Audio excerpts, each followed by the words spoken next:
Welcome to the IPA's Great Books of Literature podcast. My name is John Roskam and I'm the Executive Director of the Institute of Public Affairs. The Great Books of Literature podcast is part of the IPA's Foundations of Western Civilization program. Over the next 10 episodes of this series, my friend Andrew Bolt and I will guide you through some of the world's greatest books of literature. James Bolt, the co-host of the IPA's Young IPA podcast, is the compere for this series. In each episode of the series, we'll talk about one book. Once a fortnight, we'll release a new episode. We've selected our 10 books according to 3 criteria. First, they're books Andrew and I both love. Second, they're books that speak to some of the fundamental questions of Western civilization, such as what is it to be an individual? And how are we to live in the world around us? Third, they're books that display some of the best of human creativity. We've chosen works of fiction because it is through imagination that the ideals of Western civilization can be expressed. We think our 10 books help us better understand ourselves. You'll probably be familiar with most or all of the books that we've chosen. If you've already read a book that we're talking about, you'll learn about why Andrew and I think the book is important. If you haven't read the book, I hope listening to our discussion will encourage you to read it.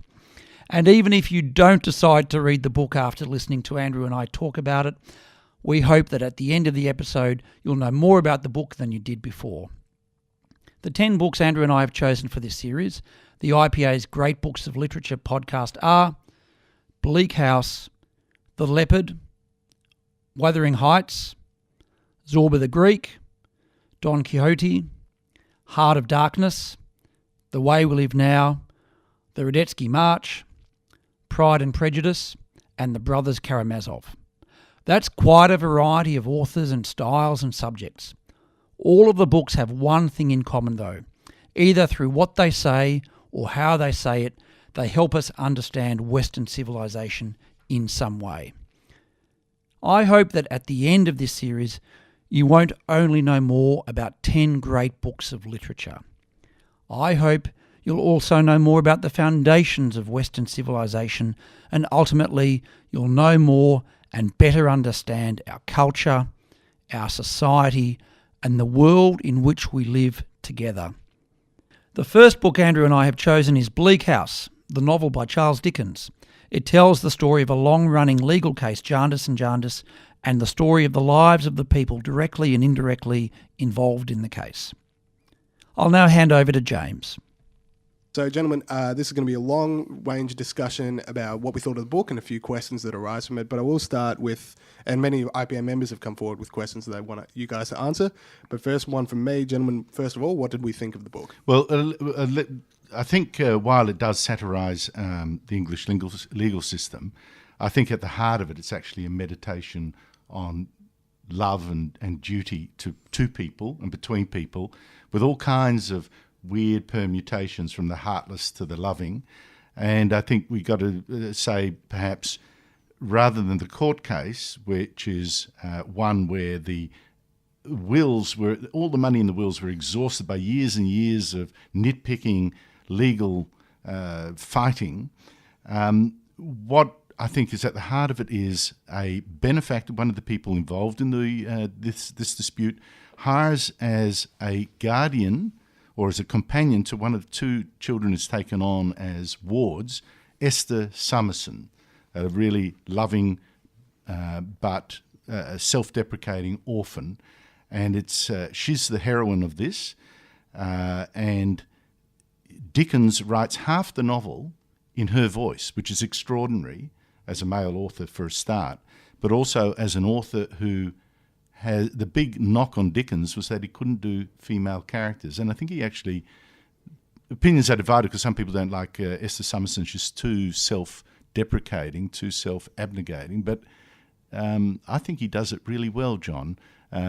This girl who thinks she doesn't deserve of love, but gives so much of it, and the travails as she goes through and discovers a big family secret. Oh, look, I think she's completely annoying. I think Bleak House works despite Esther Summerson, and I need to admit, James, to you, and Andrew knows this, that when we first talking about books, and I think we both agreed Dickens had to be number 1, 2 or 3. We had a long to and fro about, well, exactly which Dickens book it would be. Andrew won. I lost my case for Great Expectations, which for me is still my very favourite Charles Dickens novel. I hadn't read Bleak House, but Andrew said, no, you've got to do it. My wife said, you've got to read Bleak House. It's her favourite book. Everyone in the office said you had to read Bleak House.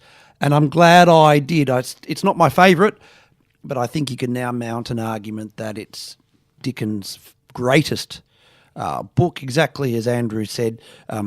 There's full of great characters, there's great themes, but for me, those themes aren't as significant as the characters. I find aspects of the plot outlandish, exaggerated, spontaneous combustion, really. We can talk about that, and it's a metaphor Spontaneous for combustion is one of the characters bursts into flames at a critical moment.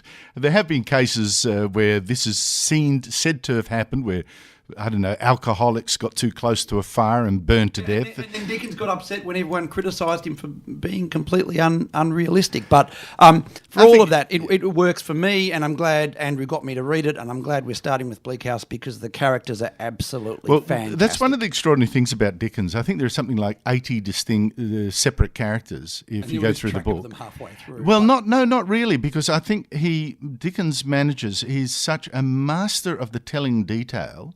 And then for comic relief, he keeps repeating that detail. Such a master of the comic detail that you don't forget the characters. They are summed up in a word, a phrase, a gesture, a habit.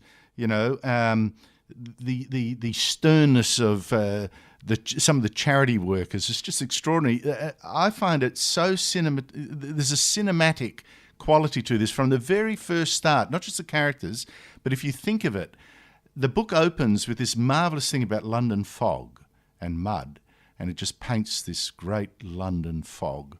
And you can always follow the camera as it goes through this fog and these dirty streets, and it comes closer and closer, like a close-up. And at the heart of the fog sits Chancery, which is the court where this Jarndyce and Jarndyce case is to be heard. And this is a passage that goes through like a page and a half. This is Dickens all the way through. There's a camera that follows people through and picks up on characters that are just, it's so brilliant. In fact, there's too many characters to actually have this as a movie or something like that. It's just too many. But the characters that come into play are ones, like I say, it's a meditation on love and duty. And for me, some of it is the charity sector, the sort of Greens of yesterday. You've been fired up about that for a while. Look, it's been fantastic. And the hypocrisy of the characters who are more concerned about what's happening thousands of miles away in Africa than their starving children at their feet, which is, of course, what Dickens is on about, which is how does a parliamentary system and how does a democracy and how does a growing country allow children to starve to death in the streets of London? That's exactly right. That's exactly right. You throw so many tempting things out there. But we're not talking about the story, are we? Well, let's talk about that story. I don't think the story counts. The one character in the story that brings it all together, that brings in the aristocracy, because this goes from the top of London society to the very bottom, from the top to the bottom. The one character that brings them in, Lady Dedlock and Sir Leicester Dedlock, who have a tremendous travail in front of them, the aristocracy, to Esther Summerson, and to characters right at the bottom of the tree, and the lawyers and everything. They revolve around one character called Joe, the crossing sweeper, the poorest of the poor. He lives in the tenements called Tom All Alone, which are destroying, crumbling around him, because these are the ones seemingly at the heart of this case. They're the ones that no one can do anything with, because they're the contested will. And and he's the star of the book. For me, I've got to say, in my years of reading now over many decades, he's probably the most affecting character I've come across. I'd heard about him.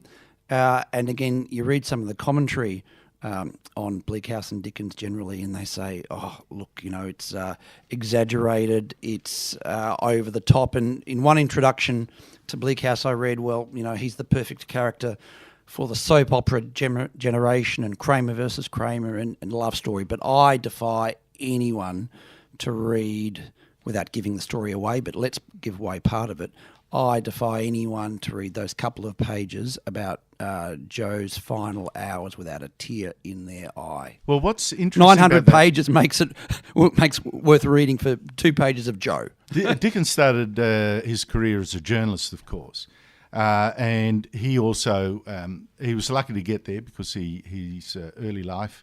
He was devastated when his father went broke and he was sent off to work in a blacking factory, and he never forgave his parents for that. Never ever forgave his parents for what he thought were his blasted hopes. They'd gone. And after his parents also funded his sister's music education and put all of the hopes into the sister, whereas Charles was arguably more talented. Well, she was quite talented herself and died young. But you're absolutely right. So it was a sort of, particularly with the presumption then that you looked after the son rather than the daughter. So he was completely devastated. But anyway, Joe, Dickens steps out of character in the novel and addresses moral lectures about how could someone like Joe exist in London, so poor, no parents, sweeping crossings for next to nothing, nearly starving, living homeless.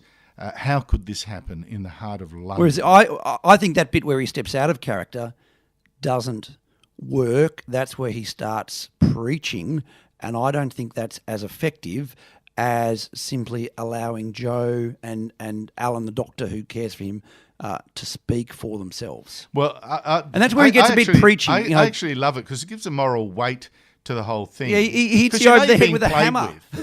Yeah, but he writes so beautifully on this. But then what's interesting is, so you've got this figure of Joe, and around this cornucopia of Dickens characters, right? And like I say, this is a meditation on love and duty and charity and all those things, how we owe things to each other. Obviously, you've got these courts, the Chancery, with this endless Jarndyce and Jarndyce case that only ends when all the money's gone and nobody gets anything. But here you have justice allegedly being done while Joe is starving. And you have the affection and relations and love of the poor between each other, while the aristocracy and the upper class don't care. They live a life of fakery and charade. And again, this is where, while I'm happy to complain about Dickens preaching, this is part of the power of Dickens, where while I think some of his characters are caricatures, he talks passionately about the love of everyone potentially, not the do-gooders, not the preachers, not the churchmen who got very offended when he talked about this. It's Joe and Alan and Esther and the other characters. Well, it's interesting, but every character almost is redeemed. Even the aristocracy you say don't care. You get to grow to like Lester at the end. Deal. Yes, and even people that seem thick-head, Sir Lester Dedlock turns out to have a heart and a loyalty that is really quite moving. But, here Dickens, when he steps out of character, he does it almost like Tom Wolfe. Tom Wolfe has just left us. Again, a journalist turned chronicler. Tom Wolfe was a sort of modern Dickens. Let me read a passage that reminds me just so much of some of Tom Wolfe's thing, where he talks about, X-ray wives and all that, these skeletal, starved themselves, skinny kind of fashion.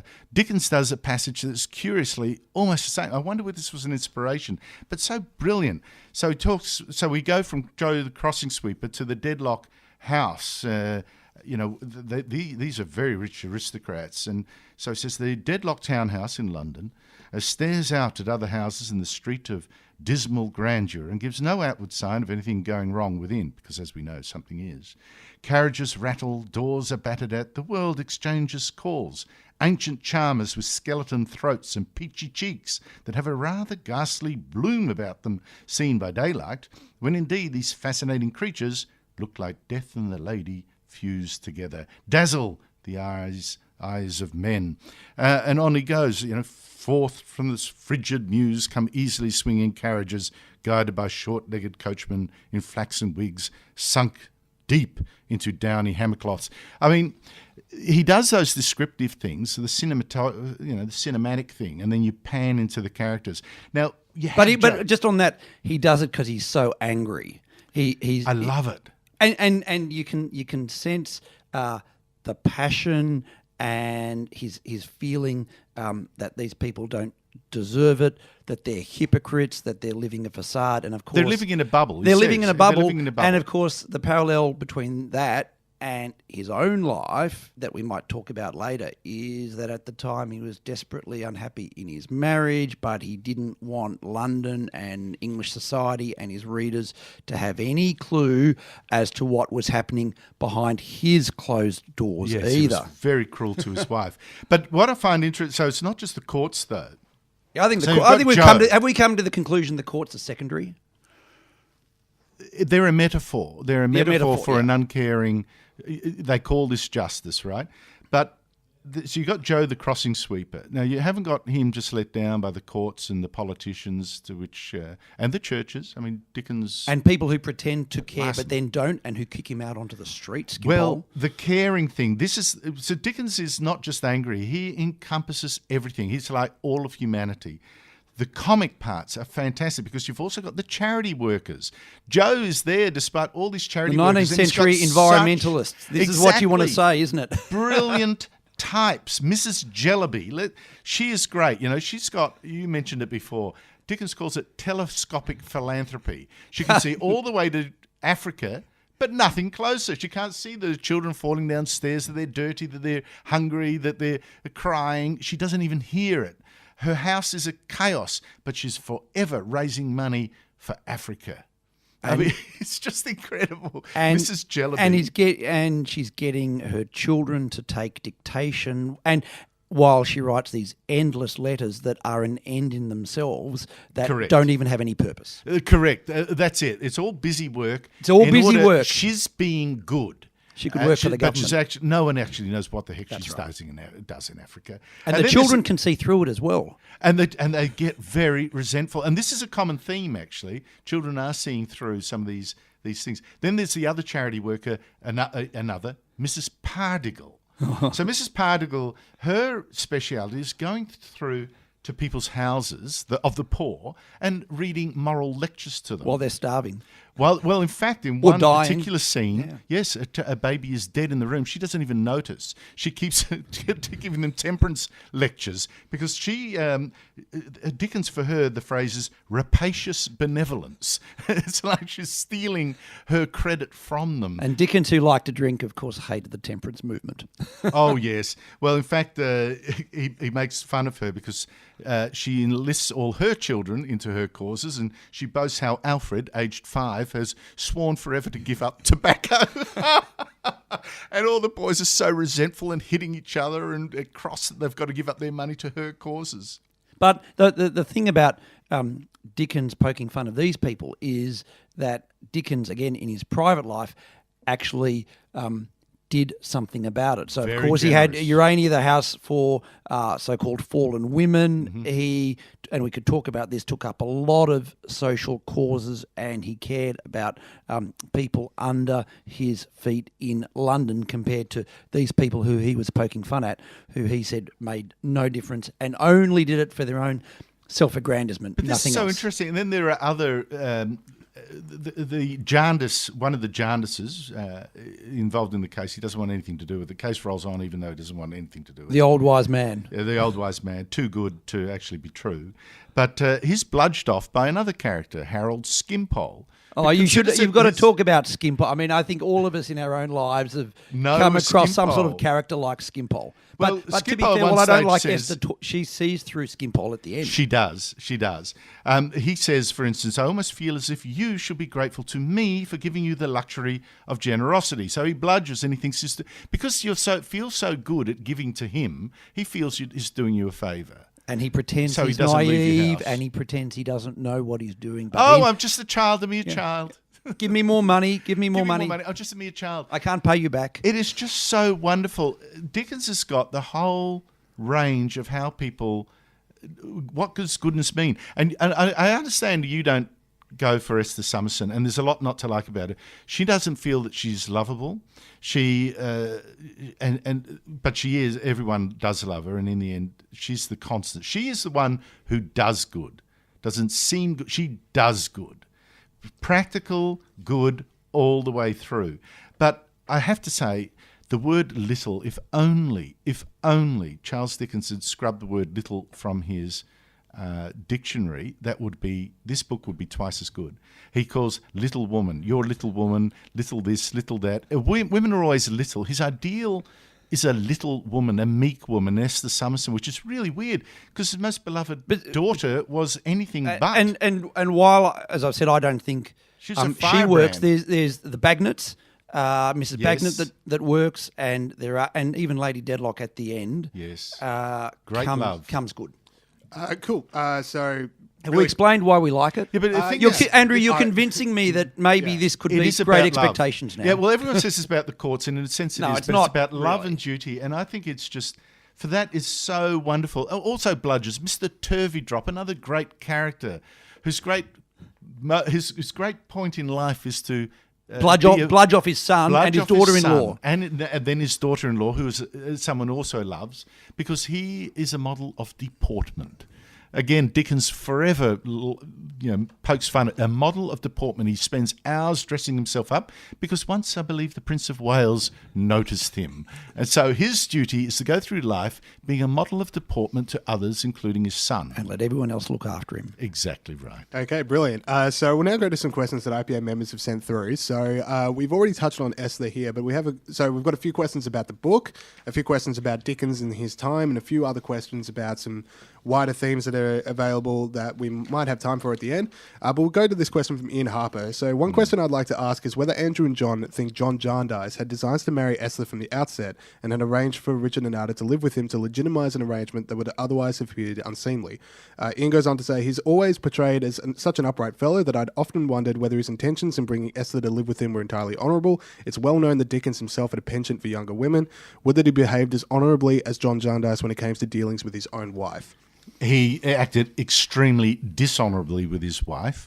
He made out like his wife, there was never a meeting of minds, and she was boring and all that, and she let him down and was awful, when in fact the contemporary records at the time suggest she was an inspiration, a great critic of his work, was a model on its tour in America. Commentators repeatedly said, hello, she really bucked him up, and she was so kind and all that. And then he fell in love with someone else, so he treated her like rubbish. She had 10 children, and then he was resentful of the children. And as lots of people said then and now, he acted as if he had nothing to do with those 10 children coming into the world.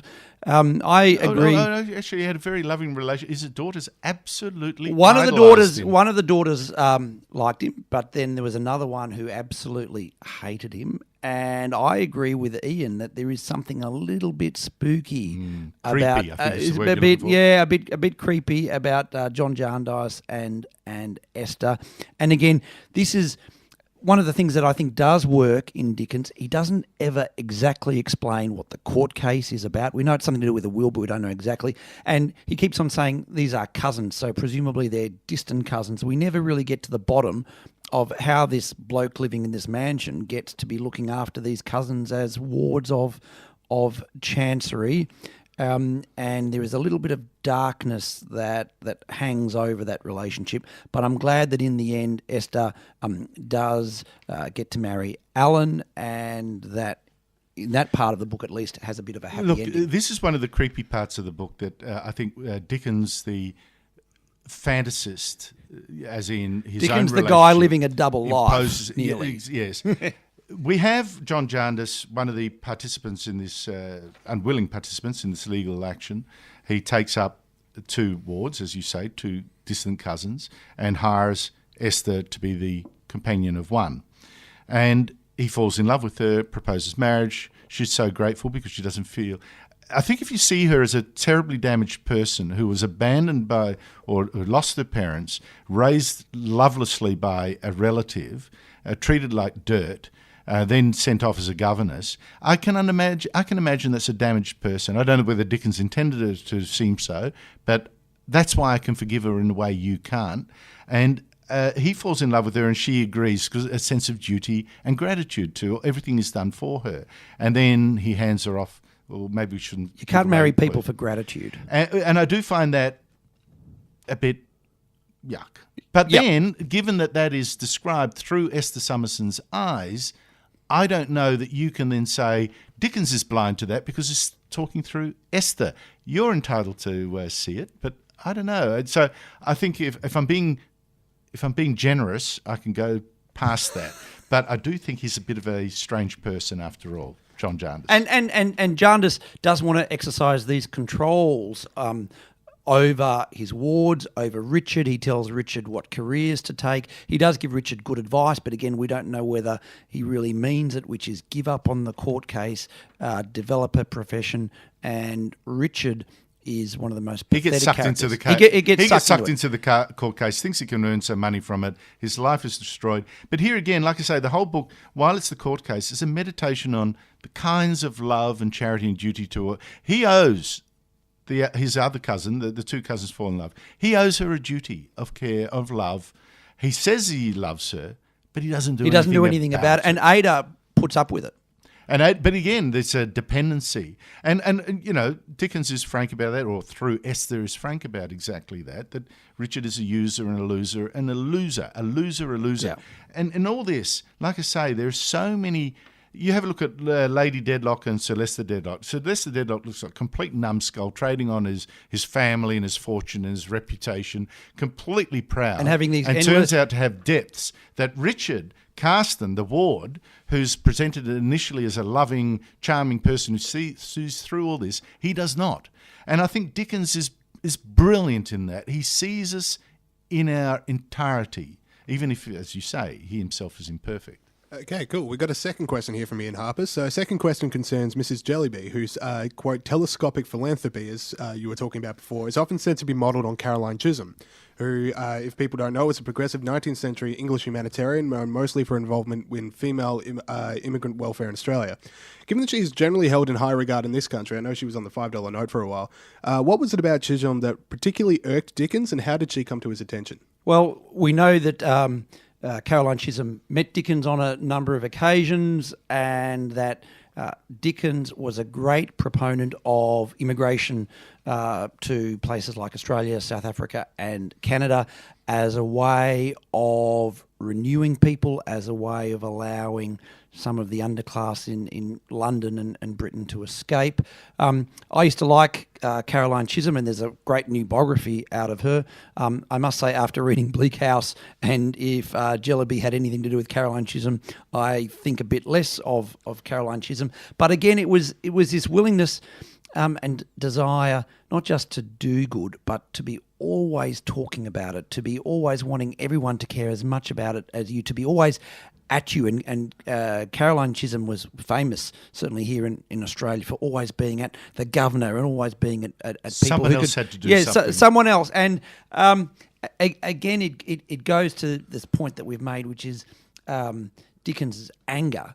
That there's all this talk about it. Everyone's not just anger; he's laughing at them as well. well. But the laughter is based on a very deep resentment that there's nothing happening for the working poor. There's nothing that happened to him when he was working in the blacking factory at the age of 12. Nothing is happening while people were dying of cholera. He got very fired up about the Crimean War, which happened just after Bleak House, when he said, well, look, it's all great. We're off to, secure the straits to India and so on. But what about what is happening right here, right now? And as you know, in this book too, any minister he professes to be a Christian and loves Christianity, but nobody who they actually all look pretty represents bad, don't the they? church ever turns out to be and a good person. But again, we'll come back to my brand new great favourite character in world literature, Joe, who doesn't know the Bible. I know nothing.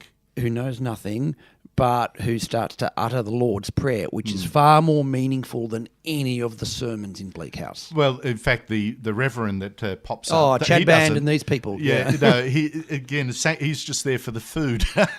It's just incredible. But it's interesting. One of the comic parts of the book, one of the comic sort of setups, is when While everyone's dying around them. yes, exactly right, is a meeting of all these good people, including Mrs. Jellyby and Mrs. Pardiggle, and a guy who has a curious formation to his head. He falls in love with, or he wants to marry us for some reason. Here's one in this crowd too, and she keeps saying it looks like he's got on his skull 2 horns. Now it's actually like it's the devil. Is really. that just a bit obvious from Dickens? Well, I still think it was very funny, but it describes this meeting of this great group, and they took a multitude. He says they were going to raise new buildings. This is a meeting of all these women and a few men. They were going to raise new buildings. They were going to pay off debts on old buildings. They were going to establish in a picturesque building, engraving of the proposed west elevation attached, the Sisterhood of Medieval Marys. They were going to give a testimonial to Mrs. Jellyby. They were going to have their secretary's portrait painted and presented to his mother-in-law, whose deep devotion to him was well known. And then he says, they were the women of England, the daughters of Britain, the sisters of all the cardinal virtues separately, the females of America, the ladies of 100 denominations. This is a meeting of, like I say, rapacious benevolence. It's just all these good people, and you just want to flee the room. And you just want them to do something. Yeah. So we'll move on to another question. This coming from Chris Golis. Which character could easily live in our times with just a change of clothes, and who's least suited to life today, and why? I know you mentioned Mrs. Scripple. Jellyby. Mrs. Jellyby, without a doubt. I mean, and Mrs. Pardiggle, you see them all the time, don't you, John? Half of them are in Greenpeace, Parliament. And good point.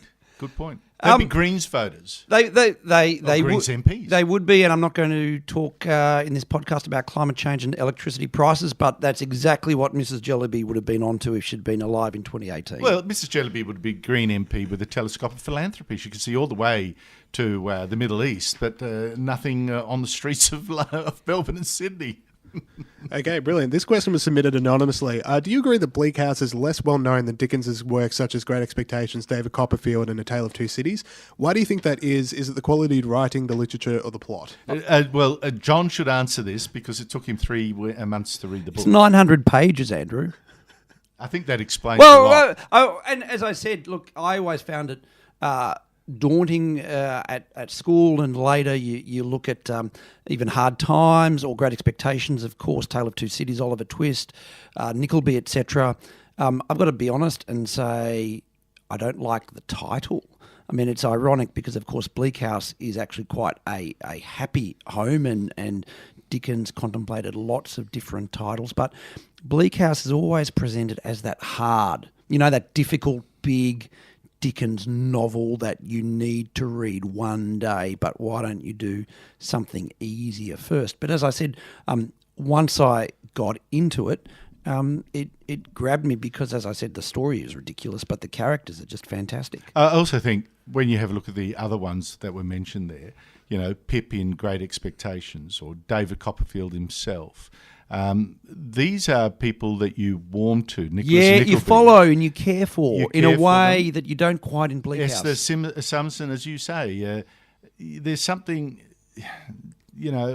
too damaged about her in one sense. She's really like a mechanism around which this whole whirly-gig of other characters spin. So I like all the minor characters and the themes really greatly, but I think you don't have that central character like you do. But in it's interesting. At the time, it sold very well and was one of his best-selling serials. And again, when Andrew said I had to read Bleak House and this would be the first book, and I googled it, Dickens' best book. Nearly everyone says it is, and But it's I interesting can too, sort isn't of it? now see why. But still not my favourite. But he's actually writing at the time about Karl Marx's too. And about the same kind of things, in a sense. Very similar, yes. Yes. And people often say Dickens is a sort of revolutionary who didn't actually have the guts to... Well, he didn't stand for Parliament because he got asked often and he kept on saying no. No, and I think that was a wise move because what he did do with his books, it was more It was more important. powerful. But the point is, in some sense, it's like that bishop who gave that stupid lecture at the wedding of Meghan Markle and Prince Harry. All you need is love. In a sense, he's saying you don't need revolution, you need love. He had a horror of revolutions. You see that in Tale of Two Cities and in Barnaby Rudge. But here he just says, if only we were better people, things would be better. And while that is trite, it is true. If we actually established our duty to people and knew it wasn't enough to pose as loving or to simply say, like Richard Carsten, I love you, there's actually got to be a follow-through. And the turning out of Joe from various homes and places of shelter where he was being looked after is a metaphor for that. And again, it's significant that where does Joe end up? He ends up, and again, in one of the really good characters, George's shooting gallery, where George is not well off, George is struggling, George is not rich, he has been turned away from his family. So who ends up looking after? No, he's too ashamed to go back. He's too ashamed, and he looks after Joe. So I'd go more than that. I think Dickens says, well, we have to love and we have to care. But again, we have to love and care. And then do something about it. Exactly right. That leads us really well into the next question. This coming from Jeff Hem. So, collectivists often cite Dickens as raising awareness of the downtrodden, which they argue justifies socialist policies to lift them up. If not by socialism, how can such a strata of society be helped out of poverty, both in Dickens' day and in the contemporary era? Well, Dickens wasn't a revolutionary, and some people say, oh, he lacked the courage to go through, or, as I say, Marx is writing at the same time. I don't think Dickens ever looks to government to be the big saviour. I think he looks to people all the time, and he admires good people. I mean, in David Copperfield, Betsy Trotwood is a good person, and he keeps stressing our relations to one another. I think that is something. In modern political terms, you'd say it's very local, it's very democratic. He hates the system, and lots of people have said that in Bleak House, he's talking about, for the first time, like a whole social system where everyone's connected. There's a little bit of discussion about government. But Dickens's point is the system has failed. It's the Georges and the Allens looking after the Joes that make a difference. It's Esther looking after the children that she does. So, and then I'd go further, which Dickens, of course, doesn't do, and I don't want to be historicist about it, but it's about work, it's about flourishing, it's about meaning, and that's the next step that I don't think Dickens yet makes. But I don't think Dickens ever talked about socialism. He talked about a system that is failing. He definitely saw. I think he liked the system. He saw a role for failings in the system. He saw a role for Parliament, and he was friends with many Liberal politicians, and he was actively engaged in aspects of Liberal politics. And he people had been at him to stand for Parliament. But again, I don't. As Andrew said, I don't think he. Government didn't want to blow up the system. Government was different then. He didn't look to government. He looked to neighbours and families and community, and he hated fake community when, as Andrew said, people went around to the homes of brickmakers and while children were dying would recite complaints about what they were doing or not doing. So if I could offer one from me. So there's all this conservative idea of like a big society rather than reliance on the government, the reliance on society. So you guys would say Dickens would more be on the favour of the conservative big society side than looking to the government as a way to I think he saw a proper role for government. I mean, but his idea was more reform than revolution. So he would, for example, in Hard Times, it was the way children were taught. That's what he was really upset about, the cruelty to children, which is always a thing that got his dander up. Here, reform to the legal system, and that came a little bit from this. That's what he was after. He hated the workhouses. He hated Kant and workhouses, and he just wanted people to act better. That's really it. And he didn't look for a nirvana in a overturning of society. When you look at Tale of Two Cities, the way he describes the crowds there, with their dancing in the street with their hands held high and their heads held low and howling and wailing as they danced their horrid, he hated the mob. He didn't trust. He the hated mob. the mob, but I also think that his views on the French Revolution were not completely solid, because at times he would whisper and utter, well, maybe the French do have it better. And of course, the point about spontaneous combustion is his argument that, well, if we don't fix things, then the society is going to combust. So, Yeah, but that is a point. You're right. He's saying, at some stage, you will keep acting like this. we will get a and revolution. You will get we'll something. get a revolution. You will pay.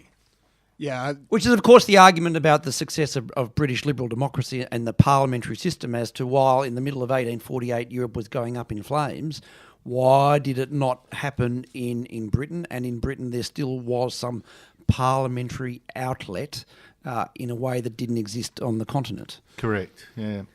Okay, cool. Our next question comes from Susan Leenbruggen. I apologise if I'm mispronouncing that one. Leenbruggen. Leenbruggen. Hopefully that's the way of pronouncing it. Okay, so you guys talk about the humour and the sort of poking fun at certain parts of the characters and stuff. Susan asked about our mutual friend. She says, this was Dickens' penultimate novel and it almost completely lacks humour. The taught is somewhat detached prose, lack a sympathetic characterisation and depressing backdrop, all reflect on a certain disillusionment with humanity with Dickens.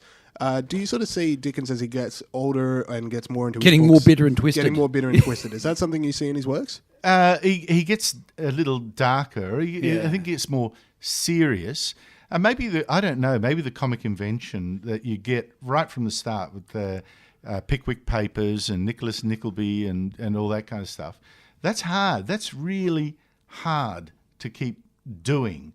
And it is true. It gets a little less like that. But maybe also he wants to be a bit more the Tolstoy. I don't know. He wanted to be a bit more serious, but he got frustrated that the critics wouldn't let him be more serious, and the reading public, by and large, stuck with him all the way through. But there was a feeling that, look, I can do comedy and I write plays and I do these books. I want to talk about the two Englands. I want to talk about these vast social movements. And again, without being psychoanalytical about it. Well, exactly. But I think it's also a case that his private life and his family life was turning to dust. And a lot of artists like Trollope couldn't stand what he'd done. It's interesting. That reminds me, Rossini once paid a visit to Beethoven, and his heart was in his throat because the great Beethoven. Rossini was a younger man. And Beethoven looked him up and down and said, keep writing those comic operas, they're great. And what really stuck in Rossini's craw was that most of his operas to date were allegedly serious ones. Now, of course, we remember mostly his comic operas rather than William Tell and all those, great as they are. But, to the end of his life, that hurt him. Rossini knew his genius and his memory was in comic rather than serious. In fact, one of he wrote a great mass, which is called a little mass, but it was actually quite long. And he said, please accept this humble little thing. People might not like it. When he was serious, he knew that that's not what people wanted. It reminds me, Dickens was there too. There was a wonderful documentary on Bernstein and West Side Story, and he was always frustrated that people knew him as the composer of West Side Story and not as this awesome composer. For most people, if you've composed West Side Story, you've done something very special, but he wanted to be regarded as a serious composer and conductor. You know what we haven't said, though, about Dickens is that, and it's so easy to forget, he was simply a great writer. He was simply a wonderful writer. He writes of Esther Summerson, I think it is, that she was a noticing child. The phrase has always stuck with me. I love people who are noticing, particularly noticing children. You know the kind, the ones that are alive to what's happening. Their eyes light up. They've got enjoy. And Dickens, I think, was a noticing man, a noticing child. And lines like where he says of Mrs. Jellyby's husband, who's a total non-entity, sits half the time with his head against the wall in despair, and then just, has to find his own dinner when she gets home, which to Dickens is a terrible thing to do. It's said of him by Conversation Kenge, one of the unsympathetic lawyers, the husband is merged in the more shining qualities of his wife. I think that's such a great line.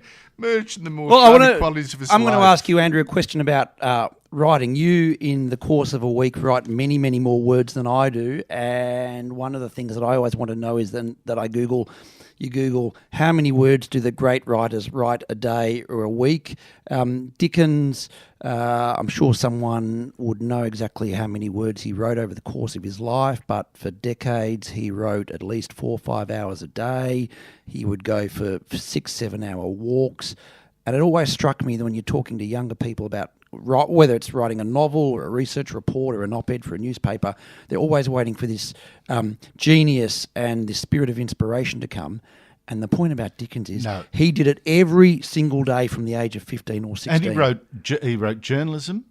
Every single day he travel memoirs. He wrote plays in which he himself starred. And he got better. He didn't get worn, because I think young people today sometimes think, here I am going on about young people, think, you get worn down, you've only got so many great words in you. Whereas Dickens had hundreds of thousands of great words. Exactly. And another great novelist, but perhaps not touched with the touch of genius of Dickens, but a contemporary, is Anthony Trollope. And we're going to do Trollope later on. Trollope is a great writer, but he actually got his servant to wake him up, I think, some ungodly hour, 5 o'clock in the morning, and wrote. And then at about 8 o'clock, 9 o'clock, he'd go to work at the post office. He's the guy that actually invented or posted around Britain the red letterboxes that you see. He's the guy that set that up. So he was a great post office official. But now we give grants to artists so they don't have to do the humdrum of life and they can devote themselves to staring at a canvas.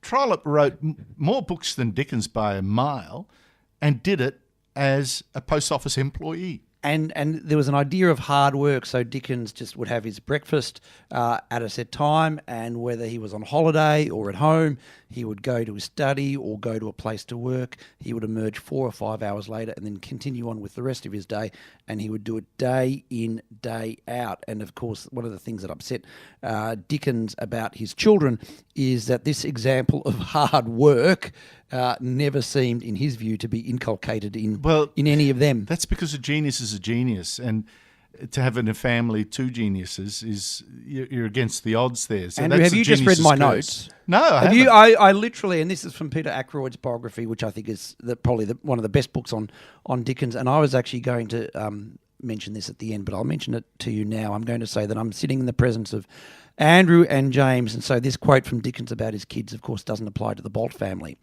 Sons of great men are not usually as great as their fathers.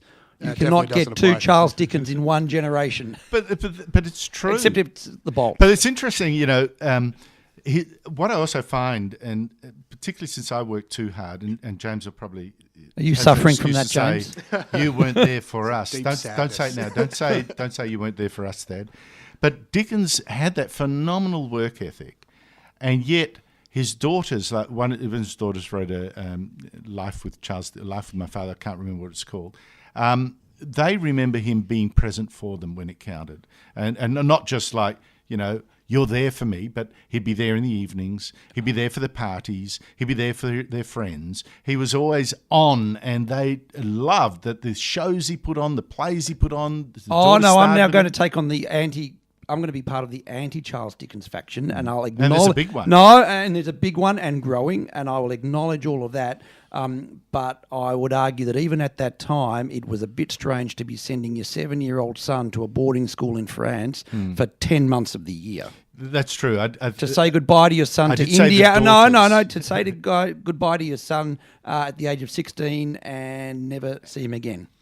But he did like his daughters, and he acknowledged that he loved his daughters more. But I actually think you're absolutely right to pull me up on that. There is a distinction between the daughters and the sons, and I think this really goes back to, it's interesting, the resentment that he felt to his parents about going to the blacking factory and not being appreciated. He didn't have a great role model. But it was his father that actually lost the money, right? And his grandfather that was the fraud. But it was his mother on whom he really held the bitterest resentment. Yes. And I always think for not giving him the education that he thought he should all that get. kind of stuff. And also mocking her when she once went to set up, the family's losing money. She decides, I'll do a boarding school. Total disaster. No one turned up, and total disaster. They lost even more money. But at least she tried. But he mocked her even trying. Well, and I find that really interesting. In his books too, he's always after the ideal feminine. His best characters are ones that aren't ideal women. They're great women, but they're not ideal women. His ideal women don't live. They're pallid. And they've always got the word little attached to them. And his favourite daughter was also not a little. She was a firebrand who married an artist, eventually his second marriage. She was great. She was a spitfire. And he loved her, which is really weird. He had this ideal that didn't exist either in his novels, really. They don't come to life there, or outside. He had 4 mocking women. I mean, the way he treated his wife after they split, mocking her in an advertisement in the Times, mocking her to his friends. Mm-hmm. A great artist, but not so much of a role model. No, and she, his wife, though, but she stuck with him. That he would come by and maintained his memory. So there was something lovable about him. He just was. He was just on fire, in a way. So this next question comes from me, actually. So I just want to go back to Dickens' work ethic compared to his children. We touched on how Dickens himself was born into pretty, not great circumstances and worked from a very young age. Do you think having to work that early on and having this writing talent that he had, that's my one ticket out of here, that allowed him to work even harder than anyone else? But he wasn't exactly born in poverty. He fell into it later on, yes. Was fairly senior in the Navy and then started pinching stuff. His father had a good post in the Navy. We're talking about a time when a lot of people were in real poverty. But then his father lost the money and then he had that touch of it. He was brought, the thing I think that really shocked him was he was brought down in class, right? He lost class and caste in class-ridden Britain. That shocked him. He'd been dropped into a subclass that he, in his view, in mind, and hope had been lost, trying to climb his way out of it. That scarified him. Once he got his chance again, he worked. Part of that is genius. When you're good at something, you like to keep doing it. But then taught himself shorthand, reported on Parliament, became a reporter, became an editor. Just always did more and. Apparently he thought in pictures, he thought in stories, and far be it from me to draw any comparison between Charles Dickens and Enid Blyton, but apparently from a very young age, Enid Blyton could just knock off 1,000 words of a story at a time, and Dickens could be doing that from the age of 15 or 16. You're studying Dickens' life and you're thinking of Malcolm Gladwell's 10,000 hours. You're thinking of the Beatles in the basements of Germany. He's just working, practicing until they got really, really good at it. And the thing is, I think he found it hard, but writing was also a release. He lived with his characters. He got upset when he had to kill them off or when they died. Absolutely. And he... Little Dorrit was the one. It. Little Dorrit was the one where... He'd get sick. Yeah. I always thought Little Dorrit had too much sugar in it. Yeah. But the death of Little Dorrit, it's the one that really destroyed him. But it's interesting. I think that 10,000 hours thing works in terms of... productivity and works in terms of use of language, you get better. But nothing can but genius can explain genius. The noticing boy. The way that he could bring a character to life in just a flash. Mrs. Jellyby, you just notice from the very start when you go up the stairs, you see children, one child with his head caught in the basement railings, another one falling down the stairs, and you go up to the top and there's Mrs. Jellyby writing letters appealing for people to help in Africa. You've got her. He just telescopic philanthropy. He sees things a bit differently.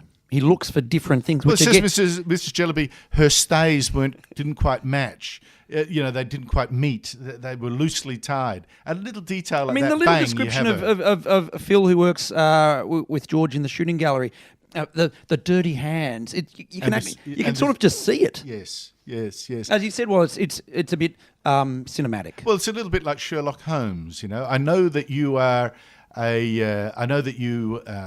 are a cat lover who forgot to feed the cat because you got hair on the. He would notice these little details.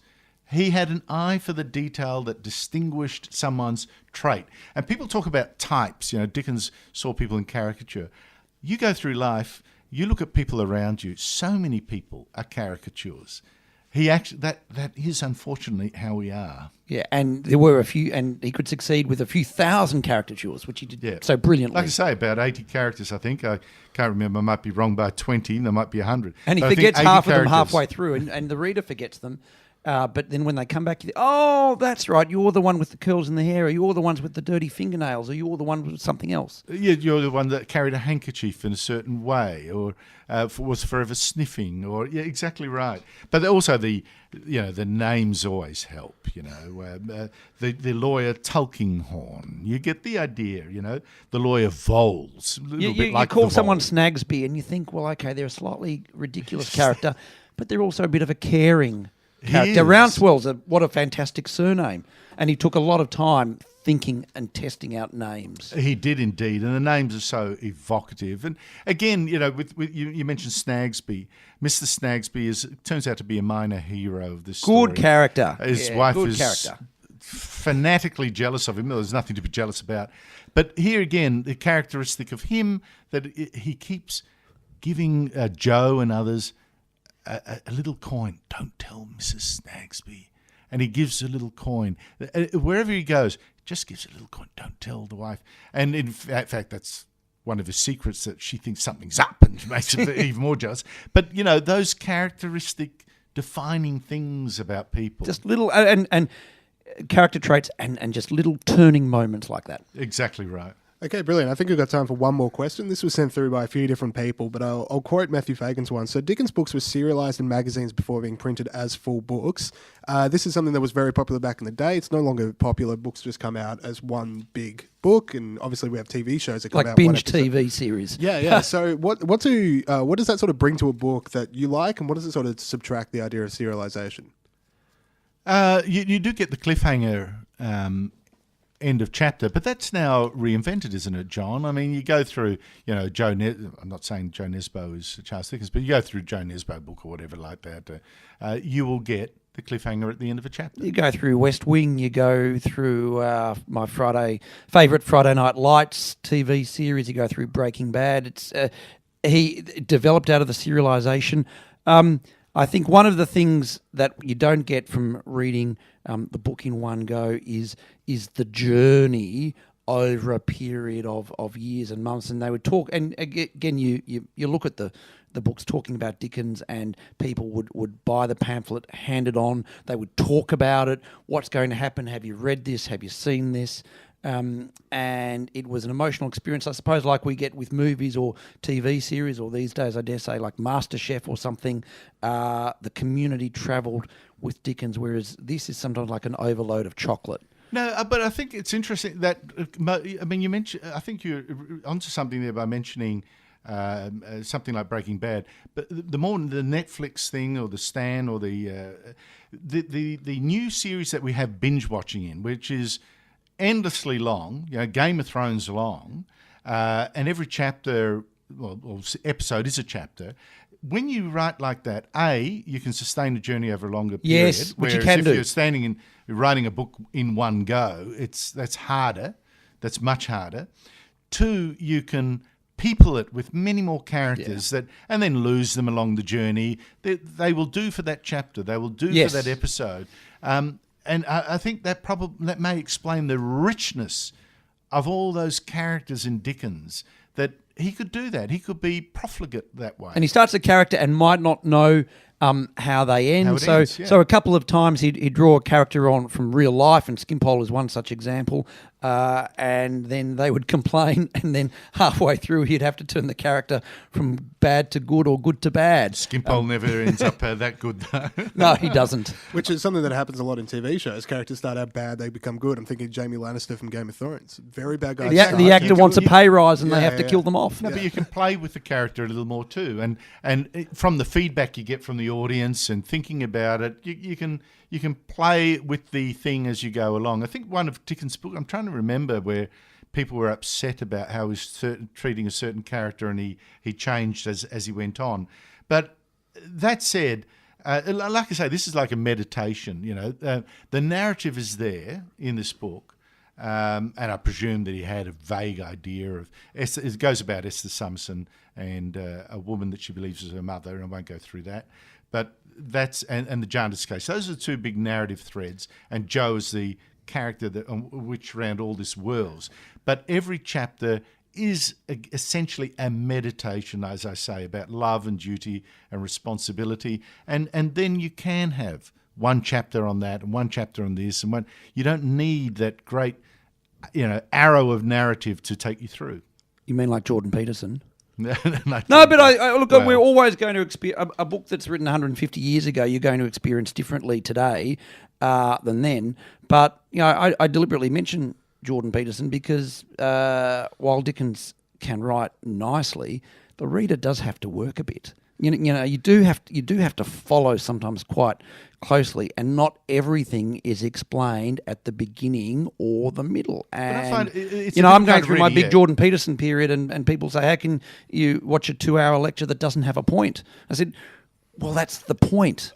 Look, Dickens does get to the point at the end, as I think Peterson does. I think all the characters make points. Look, I take what you're saying, that if you're reading in the modern way, in our time on the train for 10 minutes, if you're reading for the message, if you're reading for the plot, get to the business. You're reading to get through. Yes. Tell me what happens. Tell me what happens. Exactly. Information. This is the information. Give me the information. I think that's right. And this has fallen out of favour. But I think in the Netflix period now, we're in a different thing. A lot of people now are looking to immerse themselves in another world, right? And they don't need the 1.5 hour movie, tell us in 90 minutes, the whole thing. That's now starting to look really too superficial, too easy, beginning to end and finish. And I haven't explored it. I haven't buried myself in it. I haven't watched a 14-hour video of a train journey. Correct. But it is something Dickens, to that. In that sense, I'm actually enjoying the language. I'm enjoying the jokes. I'm enjoying the characters. If you see that, if you're just burying yourself, I'm going to sit in Dickens, have a chapter and just go into it and have a laugh. That's different. But who's got that time anymore? You certainly didn't. I did in the end. No. But I'm saying the fact that it's 900 words. This is not a book for a guy as busy as you. It just isn't. But unless you're really determined to do it, and you have me on the phone saying, "John, have you finished?" And James saying, "When are we recording the podcast?" Yeah. But it was completely worth it. Okay, I might call the podcast there. Thank you so much, guys. That was a really, really fun chat. And thank you so much for listening. Thank you so much to our listeners for sending through those really interesting questions. So tune in a fortnight's time when we discuss The Leopard.